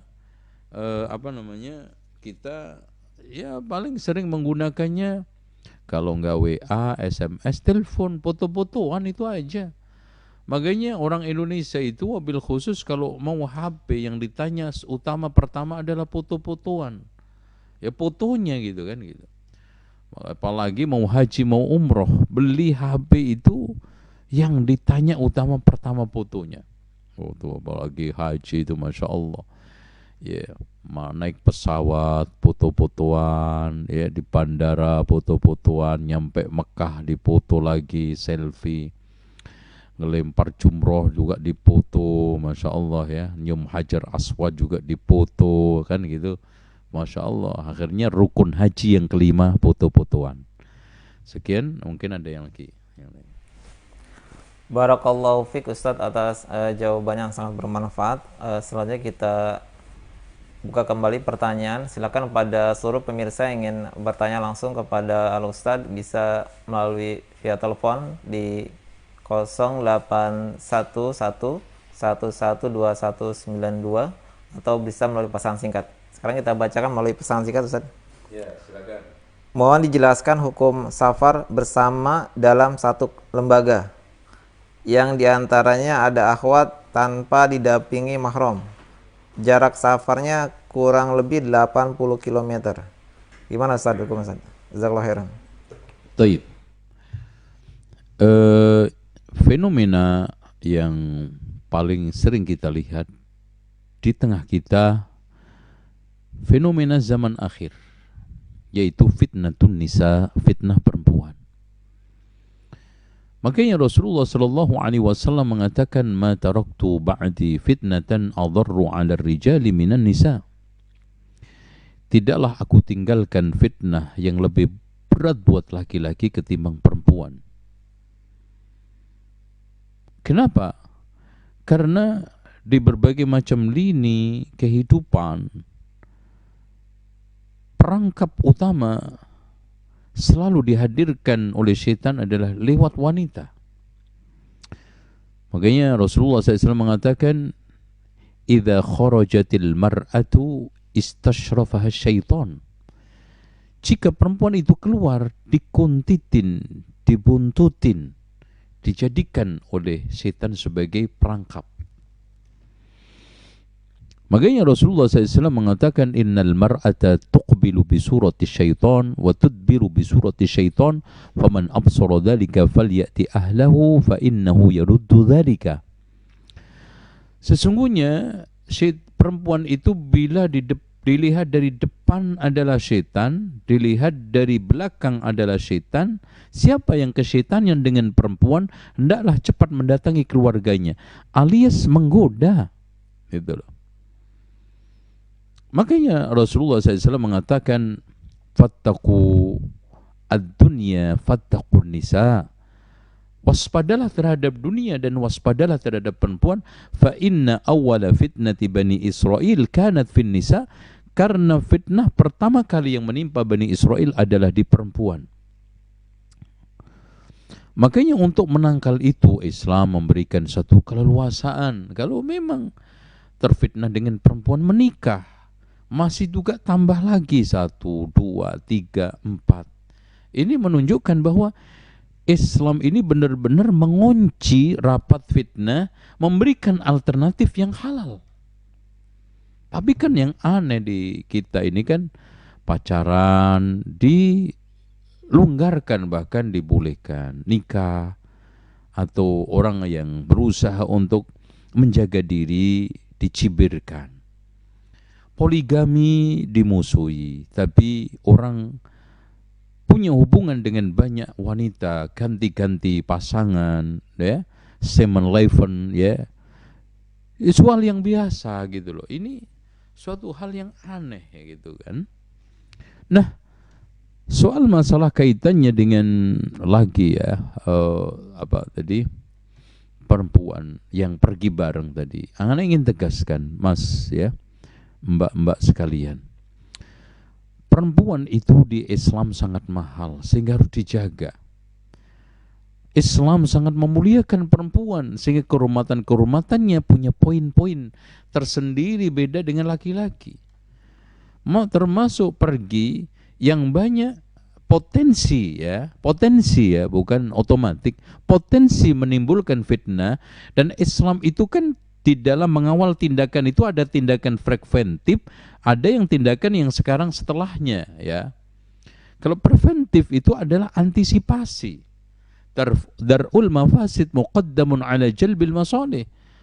Makanya di sini Rasulullah mengatakan, la tusafirul mar'atu masafata qasrin illa wa ma'ahadhi mahramin. Tidaklah perempuan pergi jarak qasar kecuali bersama mahram. Coba bayangkan. Pernah ada seorang yang mendapatkan kewajiban jihad. Ya Rasulullah, saya terkena kewajiban jihad sementara istri saya harus haji. Apakah saya temani? Batalkan jihadmu, temani istrimu untuk haji. Coba bayangkan ikhwan, jihad yang begitu mulia dan ini sudah terkena kewajiban, masa iya sih dibatalkan hanya karena perkara sunnah, yaitu nemeni perempuan yang haji? Jelas tidak. Dan masih banyak sa'amr nas ya yang menunjukkan bahwa fitnah perempuan sampai la yakhluwanna rajulun bi imratin ya illa wa ma'adhi mahramin minha, tidaklah seorang itu berduaan dengan perempuan dengan laki kecuali harus disertai mahram, kalau tidak ketiganya itu syaitan. Ini semuanya serangkaian hadis menunjukkan Islam itu memuliakan, bukan mengekang. Islam itu mencoba untuk mengarahkan, bukan sekarang ini membatas-batasi kebebasan menurut orang sebagian. Islam mencoba untuk meminimalisir fitnah, bukan sekarang di dalam rangka untuk tidak emansipasi. Emansipasi itu ada tempatnya, emansipasi itu ada koridornya. Intinya Islam menghargai wanita di dalam banyak bidang, ya, yang akhirnya wanita itu sendiri yang banyak membatalkan. Coba lihat sekarang emansipasi yang sudah kebablasan.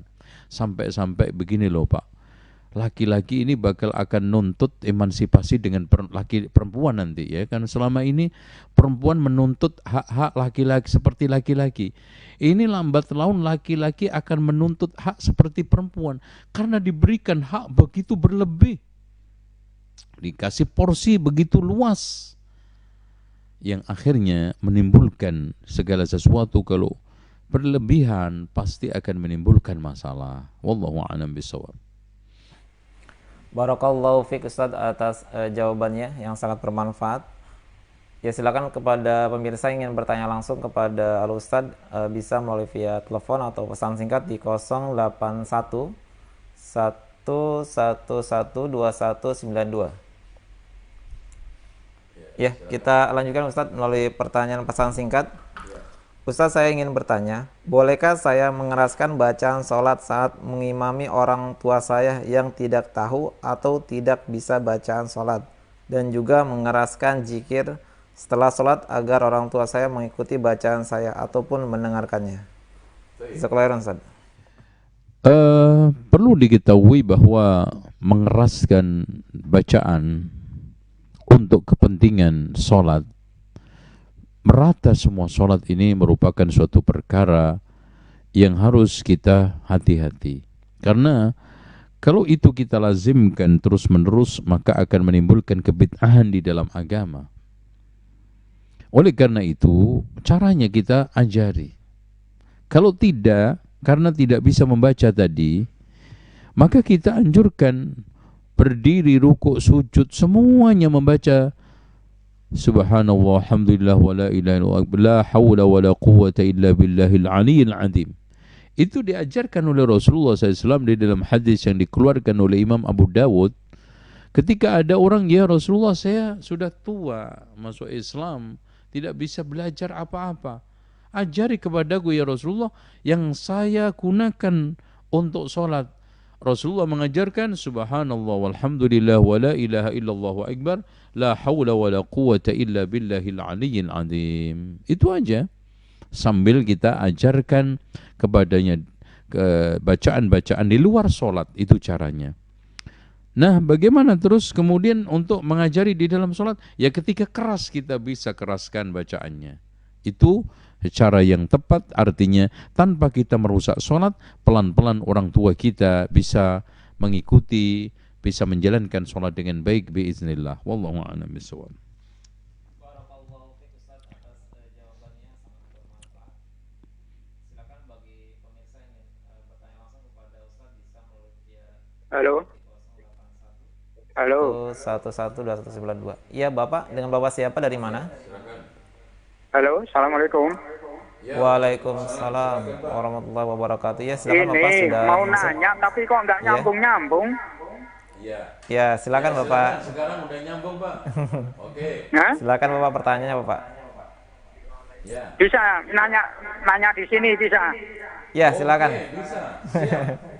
Silakan Bapak. Ya, Silakan. satu, Ya. apa ada fadilahnya sholat memakai sal atau sorban?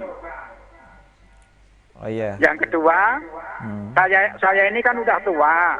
Kalau Iya. pakai tongkat ada fadilahnya apa enggak dalam agama Islam? Terima gitu. kasih, Ustaz. Iya, terima kasih Bapak, sama-sama Pak. Ya, silakan Ustaz. Baik. Wallahu a'lam bishawab. Yang pertama kaitannya dengan apa tadi? Sal, ya. Itu adalah pakaian adat. Kalau itu dianggap pakaian kepatutan ketika sholat, silahkan. Masuk umumnya firman Allah, khudhu zinatakum inda kulli masjidin. ambillah perhiasanmu ketika ke masjid. Artinya kalau itu pakaian dianggap kepatutan di tengah masyarakat, zina, khudhu zinatakum inda kulli masjidin, maka pakailah. Ya, itu kalau kitanya apakah ada secara umum khudhu zinatakum inda kulli masjidin. Apalagi di masyarakat itu dianggap suatu hal yang janggal kalau ada imam tidak pakai surban seperti itu. Maka di sini masuk khudhu zinatakum inda kulli masjidin. Dan fallahu, kata Rasulullah, fallahu ahaqqu ayyuzayyana lahu, Allah itu berhak untuk kita berhias dengannya. Oke. Nah, soal tongkat, memang kita tidak ingkari Rasulullah SAW kadang bawa tongkat itu hanya sekedar adat kebiasaan, dan tindakan Rasulullah yang itu ada, kita tidak bisa mengatakan itu sunnah. Makanya perbuatan Rasulullah itu ada 3. Perbuatan yang menjadi sunnah ta'abudiyah, sunnah ibadah kita, seperti Rasulullah SAW sujud, Rasulullah SAW salat, sallu kama ra'aitumuni usalli, dan yang lainnya. Tapi ada perbuatan yang jibiliyah, yang itu sebagai manusiawi, kan? Contoh Rasulullah secara manusiawi, jalan, duduk, senyum, ini nggak bisa kita tiru, dan nggak perlu kita tiru bagaimana cara senyumnya Rasulullah, tempat kencingnya Rasulullah SAW. Nah, ada perbuatan Rasulullah yang khusus, seperti Rasulullah SAW nikah lebih daripada 4, seperti Rasulullah SAW tahajud sampai membaca 4 surat, Al-Baqarah, An-Nisa, Al-Imran, Al-Maidah. Ini hal-hal yang khusus yang tidak bisa dilakukan juga oleh umatnya yang lainnya. Oleh karena itu, ini adalah khususiatnya Rasulullah SAW. Ya, contoh Rasulullah SAW puasa dawam. Ya, Rasulullah melarang umatnya untuk puasa dawam, tapi Rasulullah mendawamkan. Karena apa? Karena saya tidur semalaman diberi makan minum oleh Allah Subhanahu wa Ta'ala. Ya, wisal, Rasulullah melakukan puasa wisal, kan gitu. Sementara Rasulullah melarang umatnya wisal, berarti ini khususiatnya Rasulullah SAW. Jadi ada jibiliyah juga, Rasulullah SAW berambut panjang. Nah, kita tanya, apakah berambut panjang itu sunnah? Rasulullah juga pakai jubah. Kalau tidak pakai jubah, apakah kita menyelisih sunnah? Itu adalah adat yang berlaku pada diri Rasulullah SAW, ya. Kenapa Rasulullah SAW memanjangkan rambutnya sampai pundak, ya? Kenapa Rasulullah SAW? Karena itu bagi Rasulullah SAW ada khususiat pribadi yang merupakan suatu keindahan untuk Rasulullah SAW. Mungkin dalam rangka untuk berhias di depan istrinya, makan 3 jari. Karena memang itu memungkinkan, dan itu adalah merupakan suatu yang sangat elegan. Karena orang itu makan di antara ganjil itu 5 adalah cara makan orang serakah. 1 jari dengan 1 jari makan orang menghina. Coba Bapak ditawari orang makan, terus kemudian Bapak ambil dengan 1 jari. Apa itu maknanya? Menghina makanan saya ini. Tapi kalau langsung jelep pakai 5 jari, waduh, orang ini lapar banget. Tapi kalau dengan 3 jari, subhanallah, ya. Tapi dalam hal-hal tertentu kita kalau memungkinkan silakan. Kalau tidak, maka orang kalau makan dengan 5 jari nggak nyunah, apalagi pakai sendok nggak nyunah. Ini semua adalah salah kaprah di dalam memahami sunnah Rasulullah SAW. Wallahu a'lam bishawab. Barakallahu fiik Ustadz atas jawaban yang sangat bermanfaat. Alhamdulillah. Tadi pertanyaan terakhir, kami mohon maaf kepada pemirsa yang sudah mengirimkan pertanyaan melalui pesan singkat. Tidak bisa kami bacakan seluruhnya karena dibatasi dengan waktu. Silakan kepada Ustadz untuk memberikan kesimpulan kajian pada hari ini. Baik, alhamdulillah, kita akhirnya sampai pada penghujung acara, dan mudah-mudahan Allah Subhanahu wa Ta'ala memberikan ilmu yang bermanfaat, mengajarkan kepada kita ilmu-ilmu yang bermanfaat. InsyaAllah kita mudah-mudahan diberikan oleh Allah umur panjang, sehat walafiat, dan keberkahan hidup kita. Terus bisa mengikuti kajian terutama Sayyidul Khatir setiap Senin pagi ini. Dan kita berdoa Allahumma salli wa sallim wa barik ala nabiyya Muhammad sallallahu alaihi wasallam. Subhanakallahumma hamdika asyhadu an la ilaha illa anta astaghfiruka wa atubu ilaik. Wassalamu alaikum warahmatullahi wabarakatuh.